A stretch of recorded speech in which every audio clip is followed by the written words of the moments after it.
feel the sunshine, sunshine over me.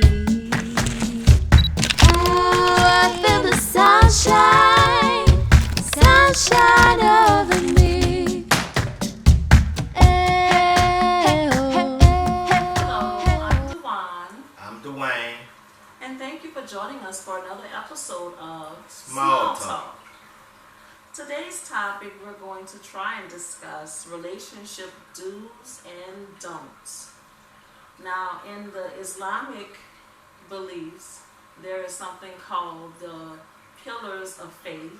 In the Baptist beliefs, there is something called the articles of faith.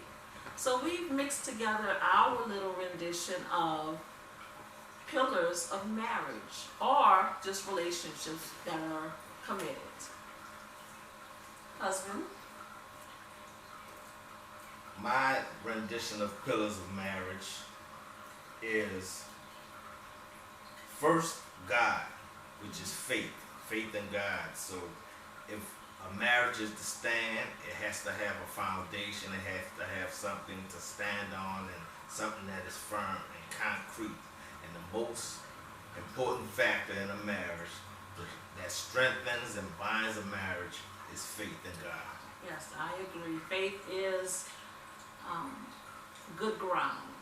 When you build your relationship on a foundation of faith, you can always rebuild. Even if that relationship doesn't work, because you are building your relationship status on faith, the belief in God, prayer, it's good ground. You're going to always be able to regrow and build on that promise of faith. So I like that one. That's my first pillar of marriage. Yeah. It's our rendition now. My second pillar of marriage is trust. Okay. Yeah. And I believe that trust is equally, is as important. It is important in a marriage, because if you can't trust your partner with the things in the most difficult parts of your life, or the most intimate parts of your life, then who can you run to? Who can you turn to? All right. I mean, your mother, your father, they may not be here. I have none. I'm not immaculate. It wasn't an immaculate conception. His parents are deceased. But my parents are deceased, and if you don't have anyone to turn to, if you can't turn to your partner at your darkest hour, or have somebody to share your most important point in your life, your happiest times, then who should you turn to? I think trust is a personal challenge. It is. I think trust is not so much who you can trust, but if you can trust. Personally, for yourself, for each person, it's how they perceive. So if you are a person who can actually give a person a fair chance, then you're easily to trust. If you're always skeptical and raising an eye at, are they real or not, maybe you might have some issues with trusting. So I believe trust is a personal challenge, along with honesty as well, when we get to that one. When you think about it, when you think about trust, Yeah. think about if, like, my wife drives Uber. So if one of my friends saw her driving some guy around in my truck, and they call, hey, man, I saw your wife driving a guy in a truck. Perception is everything. And if I don't trust my wife, I could let that fester in my head and create something in my marriage. So And that trust becomes is extremely problematic. important. Yeah, Yes, that it becomes does. problematic. So again, you might have to work on yourself in trusting, because if you have issues like he just gave an example of always being skeptical of what could possibly be the truth, then everything is going to be a problematic situation for you. So that's why I think trust is a personal challenge. And people let other outside influences, play a part of their marriage, or not just marriage, it's relationships in general. Because when we're speaking, we're not just speaking of just marriage, even though we say pillars of marriage, we're also speaking of relationships that are committed. So as long as you're committed, this applies to you. Okay. When you let somebody enter your relationship and cause a disarray, a rift, you have to realize that you have to trust your spouse. You have to trust your girlfriend. You have to trust your boyfriend. If you don't, then someone else's opinion will easily persuade you into doing something that's detrimental to your marriage. To your relationship. To your relationship. Yeah. What's the next one? Okay, my third pillar of marriage is communication. That's a good one. That's a good one. You have to communicate. If I'm at work, me and my wife talk all day. We do. She'll call me, I call her. If I'm having a bad day, I communicate that to her. She's having a bad day, she communicates that to me. She's having a good day, she'll let me know that as well, and vice versa. But if there's no communication, you have nothing. Because she'll never know your feelings, she'll never know what's hurting you, she'll never know your pains, your sorrows, your agony, she'll never know your happiness, your joy. You have to communicate everything to in your life. Yeah, communication is key. Yeah. Communication opens a lot of doors to closeness and gathering a depth in your relationship that nobody can break. If you communicate with your mate and you tell them how you feel, you could be across the room and you can give them an eye and they'll know exactly what that means because you've already communicated it to them previously. You know, these things are a must because when you become in a relationship of marriage, you become one. So as we are one in our marriage, if I start a sentence, he can finish it because we communicate. He's not ever like, oh, really? I never knew you felt like that because I communicate with him. And I think that's very important because a lot of times we'll get on the phone and we'll tell people everything. Girl, boy, let me tell you.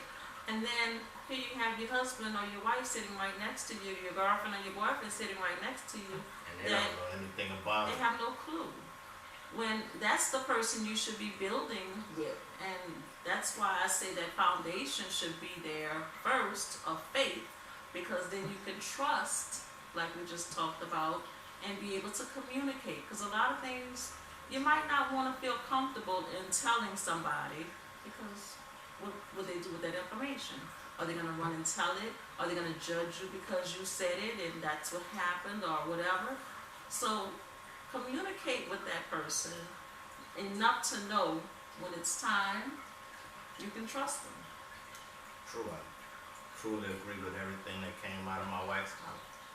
And another thing with communication, you have to communicate about finances. Ooh, that's a big one. Because I know there's some people have separate bank accounts. She has her bank account, I have my bank account, and I don't want her to know what's in my bank account. She don't want me to know what's in her bank account. That's a no. That creates it's a rift in your relationship. That causes the trust to be dampened too. Exactly. You begin having trust issues. Yeah. And like we have separate accounts, my account, her account, but everything is joined. So in all actuality, our accounts is not separate. It's just since they're joined, she could look at my account, I could look at her account. Everything there's never a problem. And anything that happens in the account that I see, hey wife, you know about, hey, what this $100 out the account for? Oh shit, vice versa. She'll ask me. Sometimes we don't know where it comes from. Yeah. So we gotta find what happened with that. So, but That's part of communication, Correct. and it's also part of trust. Oh yes. You have to trust each other. There's no other way. You have to trust each other with your life. I trust her implicitly with anything in every aspect of my life. And that was a work in progress. We had to really work on that from the beginning, which we built our foundation first with God. You know, we went to church. We prayed together. You know, at night before you go to bed, get on your knees and say your prayers out loud, even though it's between you and God. In the beginning of your relationship, it's always good to pray together. Pray together and let your mate hear how, Lord, I pray that my husband XYZ, Lord, I pray that my wife XYZ, and I want to see us grow, and I want to see us flourish into whatever it is that your goals and aspirations are. You know, those things help enrich and strengthen your relationship. So always pray. You know, when you pray, it's going to give you the strength, because God is working in this. This is not just you and your husband, you and your wife, you and your mate. This is you, God, and whoever you're with. So we're working together to try to make this thing happen. And if you can do it that way, the trust will come easy, because now it's going to work on you. Trust is going to be like, you know what, Lord, I trust you. So I know you're going to allow me to be able to trust him, and he's not going to lead me astray. So the trust and the communication is there. We talk. Yes. There's nothing that my husband is not going to know about that somebody else knows about. That's not going to work ever. So I am going to tell my husband. He's going to know exactly what needs to be known. And if somebody was to call him up and say, oh, I seen your wife in a car, and she was in your truck, and she had some guy in the truck, we're like, okay. Hey man, she Ubers. What? You know, probably a client. Which you really don't owe that. I don't owe him you don't owe that explanation. It didn't happen, but we're saying hypothetically, if that was to happen. You know, okay, well. Okay, thank you for the information. Yeah. Okay. I trust my wife. So I know she's not out there doing nothing that I would have to worry about. Plain and simple. The next one on the list. Okay. My fourth one, and I know some people will disagree with me because they feel like love, which is my fourth one, should have been one of the first ones. And the reason I have love where I have it is because that's common sense. You have to love the person that you're with. And everyone, relationship-wise, are not always in love. In the beginning of the relationship, you may not be in love with that person. You have to develop. It has to develop. So, but love is something that God gives us. God gives us love. We are supposed to love individuals anyway. Go ahead and check on my grandson. Don't walk. You're taking too long. Get up, stand up, walk, go check on my grandbaby. All right, cut. Ain't no cut. Anyway, I love my wife more today than I loved her in the beginning of our relationship. How so? And our love is nurtured. We nurture our love. We feed our love. That's why it continues to grow. That's why we strengthen our minds, our hearts, our body. I respect her implicitly. I respect her mind, her body, her soul, her spirit. I can't put words on it because words does not describe the love I have for this woman. And so love is my fourth, and it's gonna continuously grow. It's fourth because it's in a place where my heart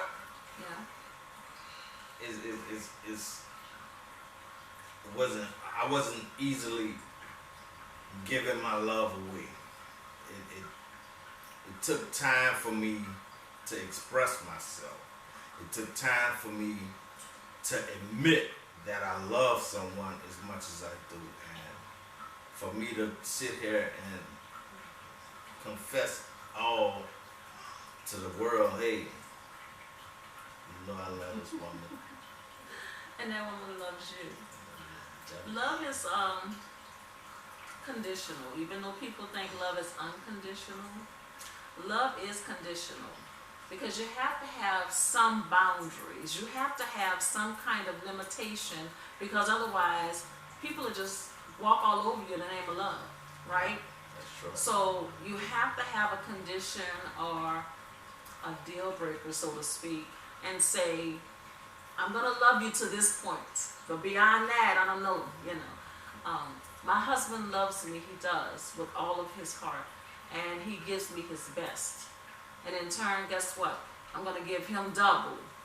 And it works for us. So love, you have to, another personal challenge, you know, you have to know that love is just not a word. It's an action. You have to daily, multiple times a day, show your love in action. You can't just wake up and assume that your mate is going to know you love them. No, you have to. I tell her every day. Husband, I love you. Every day, I love you. And he tells me. And that feeds, because I don't care how many times I hear it from a stranger or somebody I may know. It means the most when I hear it from my husband. Because that's who I married. That's who I want to hear and feel love from. And he gives it to me. PG version, of course. Almost went. PG version. I almost went. No, we're not going to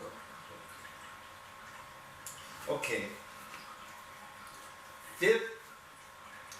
My fifth one is respect. You have to respect your spouse. You have to respect your girlfriend. You have to respect your boyfriend. You have to respect your husband. Respect is something in any relationship that it can tear a relationship apart if you don't have respect. And I respect my wife to the fullest. I respect what she thinks. I respect her opinion. If it's something that I disagree with, I'm going to still respect her decision and what she thinks, and I'm going to listen. Although I may not be swayed to think the way she does, I'm going to respect the way she thinks and find common ground to agree to disagree, and also respect and understand what she's going to do in certain situations.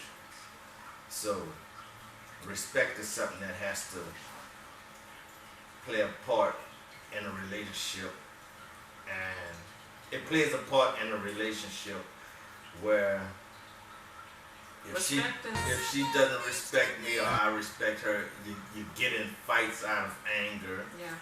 You get in, you think your opinion is truth or facts, and an opinion is just a thought and or a way of thinking. And there's more ways to solve problems. There's more ways to resolve problems than fussing and fighting, agree to disagree. I think respect is non-negotiable. Respect is a given, although it's earned. In a relationship setting, respect is automatic, which is another personal challenge. If you are a respectful person, then you should have no problems respecting others. If you are not respectful as a person, then of course you're not going to respect someone else's way of thinking, someone else's way of doing things. But in a relationship, it depends personally on each person on how he feels about respect. Does he respect his mother? He did. Does he respect his father? He did. So therefore, when he got in a relationship, he definitely respected that relationship, and vice versa. I respect my mother. I respect my father. I do not curse in front of them. I do not act inappropriately in front of them. I do not do anything that is disrespectful, so to speak, in that matter, just because I'm a respectful person. I respect my elders. I respect authority. I have a lot of respect. So because I have a lot of respect as a person, that means I'm going to respect in a relationship. So for me, it's a personal challenge as well, but it's also non-negotiable. You cannot dipper and dapper with whether you want to be respected or not, or give respect or not. It's a given. You're supposed to respect. I've seen relationships where respect was not given and it became an abusive relationship. I've seen abusive relationship. I've seen, and it's not just a physical abuse. It's a mental abuse. It's a verbal abuse. That's in our adults, so we look at that. And you know, it's because the respect wasn't there. And when I'm talking about abusive relationships, it's not a man being abusive to a woman, or is also women being abusive to their men. So respect goes both ways.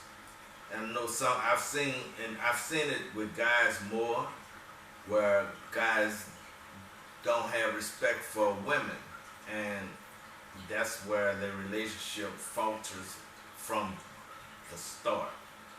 So respect has to be there. Yep.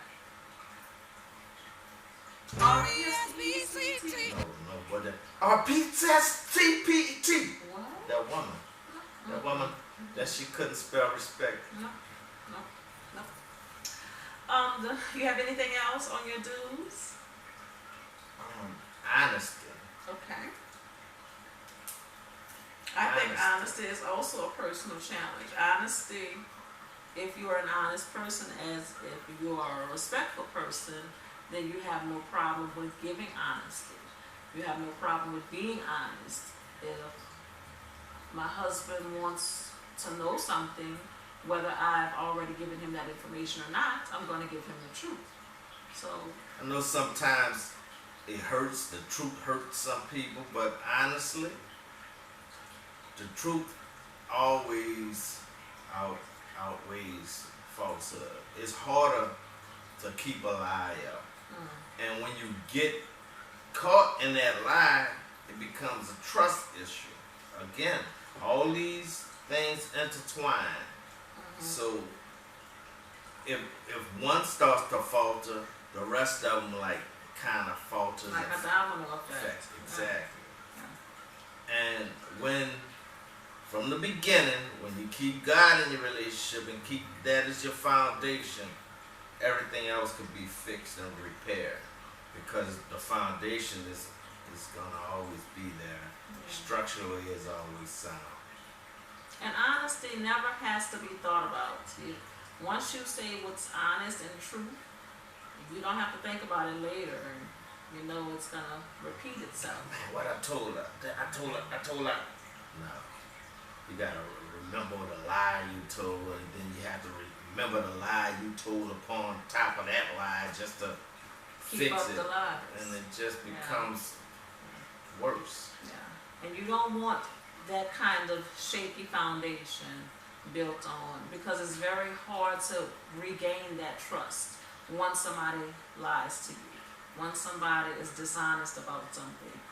You're not going to easily believe them or want to trust them. So try not to falter in the way of dishonesty. That's why you have to pray on personal strength. You have to pray on yourself, because building yourself up makes you a better person in a relationship as well. And I have a wisdom key I like to Okay. share. Every relationship in your life is bringing you closer to your goals or further away from your goals. That's with anyone in your life. Yeah, That's that's why deep. Yeah. You have to be mindful. So right now, where are you? I'm working toward, we're working toward our goals together. So you're closer. Yeah, always. All right, well, thank you. Let's go over the don'ts. Since we went over all the do's, the don'ts. I have abuse. And like he was touching on earlier, abuse can fall into different umbrellas of physical, mental, emotional, verbal. You don't want to abuse your mate ever. You shouldn't want to abuse anyone in that physically, mentally, spiritually, emotionally, any way. Absolutely. You should always want to uplift your next man to help them do better. Don't be a crab in a barrel. Yeah. You know, people, and I believe in giving hand-ups, not handouts. So you should always want to help and uplift people. And encourage. You know, Exactly. you want to encourage your mates. If they are lacking in something, instead of being demeaning to them, help them get to where they need to be. Encourage them and help them along their way. And that goes a long way, you know. But abuse, no. They say hurt people hurt people. That's true. And so there's a deeper root to when you see someone abusing someone else. But that's a story for another day. Just make sure that is not a part of your relationship. Well, we're going to close at this point and have a part 2. So stay tuned for part 2. But until then, we want to say thank you. Like, comment, share, and subscribe to Dewan.